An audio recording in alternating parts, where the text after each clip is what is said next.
नमस्कार दोस्तों, HRDAIS में आप सभी का स्वागत है। देखिए, जैसा कि हमने आप लोगों से वादा किया था कि हिंदी के हम प्रश्न कराएंगे आपको जो महत्वपूर्ण होंगे आपके परीक्षा की दृष्टि से RO के एग्ज़ाम के लिए, ठीक है। तो आज से ये आपकी पहली सीरीज़ आपकी स्टार्ट हो रही है, ठीक है। ये सारे ही प्रश्न बहुत महत्वपूर्ण हैं। आप लोग इन प्रश्नों के उत्तर या इन प्रश्नों को आप लोग नोट कर सकते हैं और कुछ समय बाद आपको इसकी जो PDF होगी वो PDF आप लोग को टेलीग्राम चैनल से आप लोग उसको डाउनलोड कर लीजिएगा या फिर एक व्हाट्सएप ग्रुप बन जाएगा। उस व्हाट्सएप ग्रुप पे आपको सारी जो इम्पोर्टेंट जो प्रश्न हैं आपको वो वहाँ पर मिल जाया करेंगे। एक चीज़ दूसरी बात ये है कि ये सारा का सारा मैटर आपका फ्री ऑफ कॉस्ट रहेगा। तो आप लोगों से एक रिक्वेस्ट है कि प्लीज़ अगर आप लोगों ने अभी तक इस चैनल को लाइक शेयर एंड सब्सक्राइब नहीं किया है तो प्लीज़ चैनल को लाइक कर दें, सब्सक्राइब कर दें एंड शेयर ज़रूर कर दें ताकि अन्य लोगों तक इस चैनल के माध्यम से चीज़ें मिलती रहें और वो अपनी तैयारी को विधिवत रूप से करते रहें। तो चलिए आज का सेशन हम स्टार्ट करते हैं बिना देरी किए हुए। और दूसरी बात एक चीज़ ध्यान रखिएगा कि ये जो आपके RO के जो 6 सीरीज़ हैं, ये 6 सीरीज़ में दरअसल रहेंगे पार्ट वाइज, ठीक है। क्योंकि आपके जो टॉपिक हैं वो 6 टॉपिक हैं RO में, ठीक है। उन 6 टॉपिक पर आपके इम्पॉर्टेंट जितने भी क्वेश्चंस रहेंगे वो सारे के सारे कराए जाएंगे, पार्ट वाइज कराए जाएंगे। तो डेली आपको शाम में ये अपडेट मिल जाएगा। आज से सीरीज़ स्टार्ट हो रही है, आज ध्यान रखिएगा। और ये क्रम वाइज आपकी एग्ज़ाम तक आपको चलती रहेगी। इसके साथ साथ में सीरीज़ कराने के बाद इसके हम क्विज़ भी कराएंगे अलग से। एक टेलीग्राम चैनल बनाएंगे और उस पर क्विज़ प्रॉपर चलेगी, उसको भी आप लोग अटेंड करिएगा। एग्ज़ाम से पहले हम चलाएंगे वो, जब एग्ज़ाम आपका 1 महीना बचेगा लगभग या 20-25 दिन, तब हम वो सीरीज़ कराएंगे। तो चलिए बिना देरी किए हुए आज का ये सेशन स्टार्ट करते हैं और देखते हैं पहला प्रश्न क्या है। 20 क्वेश्चन आज करेंगे हम और नेक्स्ट सेशन में हम अगले 20 क्वेश्चन करेंगे। चलिए जल्दी जल्दी करते हैं और सभी लोग क्वेश्चंस को देखिएगा ध्यान से, ठीक है। ओके, नाउ फर्स्ट क्वेश्चन, जिसका खंडन ना किया जा सके के लिए एक शब्द है। देखिए अभी ये जो आज की सीरीज़ है वो अनेक शब्दों के एक शब्द जो आपका सिलेबस में टॉपिक है उसके 20 प्रश्न कराए जाएंगे आपको, तो ध्यान रखिएगा। तो पहला प्रश्न है कि जिसका खंडन ना किया जा सके के लिए एक शब्द है, उसका आंसर है बी ऑप्शन, यानी कि अखंडनीय। सेकेंड क्वेश्चन, बिना वेतन के काम करने वाला, ये इंपॉर्टेंट क्वेश्चन अक्सर परीक्षा में पूछ लेता है। राइट, इसका आंसर है ए अवैतनिक। बिना वेतन काम करने वाला अवैतनिक कहलाता है। सेकंड क्वेश्चन, जिसका परिहार, यानी कि जिसका परिहार करना मतलब क्या होता है, त्याग होता है। जिसका परिहार या त्याग ना हो सके के लिए एक शब्द है, ऑप्शन नंबर सी अपरिहार्य। क्वेश्चन नंबर 4, जो प्रमाण से सिद्ध ना हो सके उसे क्या बोलेंगे, आइए देखते हैं आंसर। इसका ऑप्शन नंबर डी अप्रमेय है। जो प्रमाण से सिद्ध ना हो सके उसको क्या बोलते हैं, हम अप्रमेय बोलते हैं। ओके, नेक्स्ट क्वेश्चन, जो अवश्य होने वाला हो के लिए एक शब्द है, ऑप्शन नंबर इसका वी अवश्यंभावी। नेक्स्ट क्वेश्चन, किसी कार्य के लिए दी जाने वाली आर्थिक सहायता, यानी कि अगर किसी को कुछ कार्य करना है और उसको जो हम आर्थिक सहायता देते हैं उसको क्या कहते हैं, उसको हम कहते हैं अनुदान। ध्यान रखिएगा, दान अलग है, कर्ज अलग है, ब्याज अलग है, अनुदान एक शब्द है वो अलग है, ठीक है। दान जो क्या कहते हैं एक शब्द ही अलग है, उसे हम अनुदान बोलेंगे।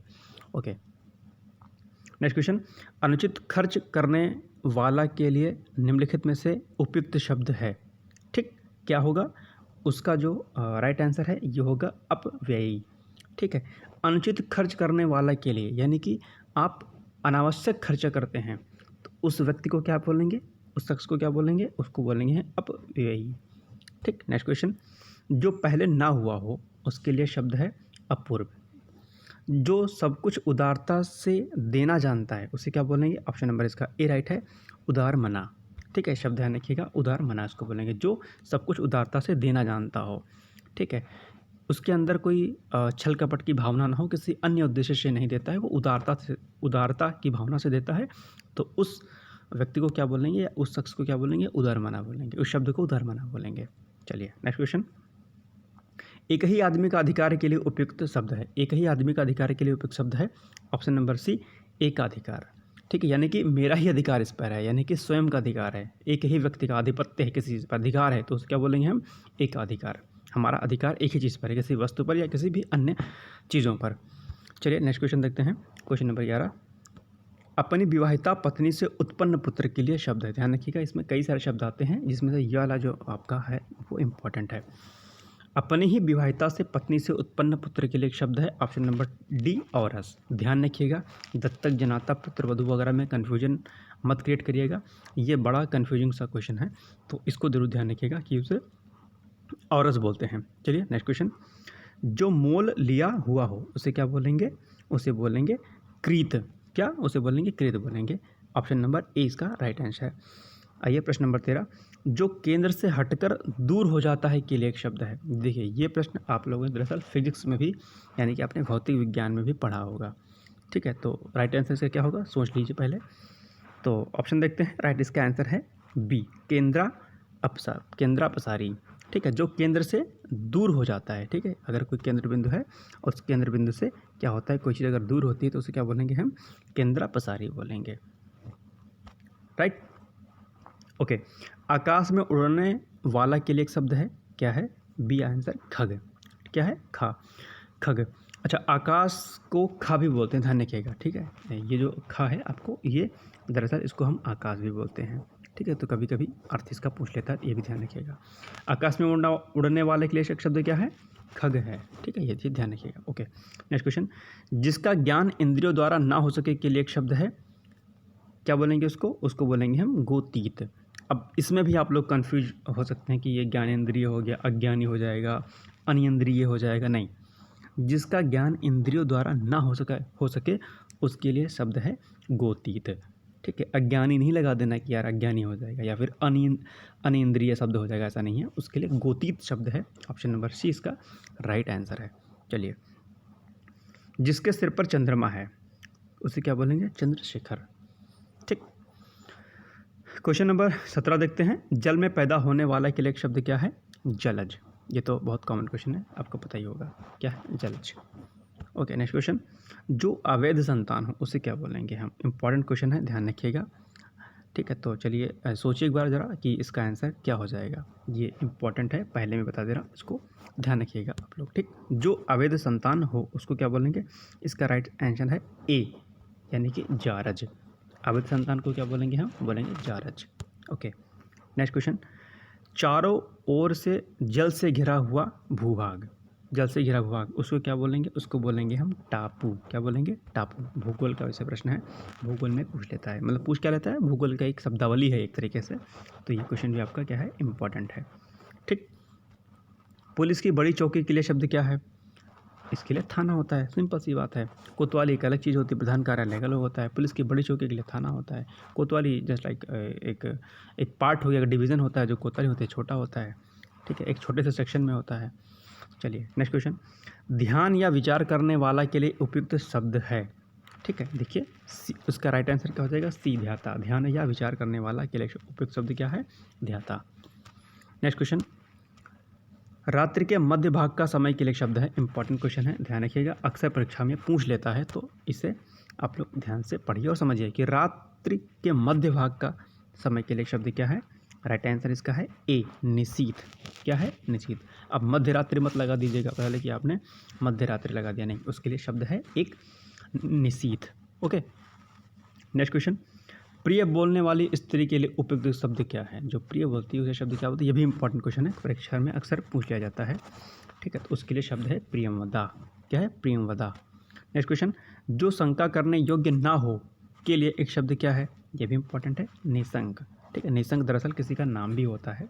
ठीक है, तो ये चीज़ ध्यान रखिएगा कि जो शंका करने योग्य ना हो, जिस पर हम शंका नहीं कर सकते हैं, यानी हमें बड़ा विश्वास हो उस व्यक्ति पर, ठीक है, तो उसे बोलेंगे निशंक, यानी कि हम उस पर शंका नहीं कर सकते हैं, दैट्स कॉल्ड निशंक। उसे हम क्या बोलेंगे? निशंक बोलेंगे। ओके, नेक्स्ट क्वेश्चन, इतिहास के युग से पूर्व का के लिए उपयुक्त शब्द क्या है? जो इतिहास के युग से पूर्व का है उसके क्या बोलेंगे? उसे हम बोलेंगे प्रागैतिहासिक। ये आपने हिस्ट्री में पढ़ा होगा, प्रागैतिहासिक काल।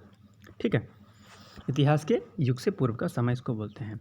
तो ये 25 क्वेश्चन आपको कराए गए हैं आज, और जो नेक्स्ट 25 क्वेश्चन होंगे वो आपको कल कराए जाएंगे। ज़्यादा नहीं कराएंगे, पार्ट्स में कराएंगे, कम कम कराएंगे, ताकि चीज़ें आपको याद रहें देर तक और आप उसके नोट्स बनाते रहें, या PDF के फॉर्म में आप उसको रख लें और उसे रिवाइज़ करें बार बार। ये चीज़ महत्वपूर्ण हो जाती है। चलिए, एक ही ध्यान रखिएगा कि जैसा कि मैंने आपको शुरुआत में बताया था कि हिंदी बहुत महत्वपूर्ण है। 60 क्वेश्चन है हिंदी में। अगर 60 इन प्रश्नों में से अगर आपने 55 प्लस का टारगेट रखा है तो यकीन मानिए कि आपके आरओ में सिलेक्शन होने के चांसेस बहुत बढ़ जाएंगे। अब ये भी नहीं है कि आपने हिंदी में 60 में 60 प्रश्न कर दिए, ठीक, आपके साथ, और आपने जीएस में पता चला कि आपने 35 क्वेश्चन सही कर दिए, 40 क्वेश्चन सही किए, 50 क्वेश्चन सही किए, तो आपका सिलेक्शन नहीं होगा। कहने का तात्पर्य यह है कि जीएस में आपके कम से कम 80 क्वेश्चन तक होने चाहिए, ठीक है, एक जो नॉर्मल रेंज की बात कर रहा हूँ मैं, ठीक है। और अगर आपके हिंदी में लगभग अगर आपके 55 भी क्वेश्चन अगर सही हैं तो आपका सिलेक्शन हो जाएगा। आप टारगेट 135 का लगभग लेके चलिएगा। 130 से 135 क्वेश्चन आपको करना है जीएस और हिंदी मिला करके। हिंदी का जो आपका टारगेट होना चाहिए वो 55 क्वेश्चन का आपका कम से कम होना चाहिए। वैसे तो आपको 60 प्रश्न करने चाहिए हर हाल में सही, ठीक है। तो आप न सिर्फ आप सेलेक्ट होंगे बल्कि आपके रैंक भी अच्छी आएगी। तो ये चीज़ ध्यान रखिएगा कि हिंदी बहुत इम्पॉर्टेंट है और हिंदी ही आपको सेलेक्ट करवाने में बहुत बड़ा योगदान निभा सकती है।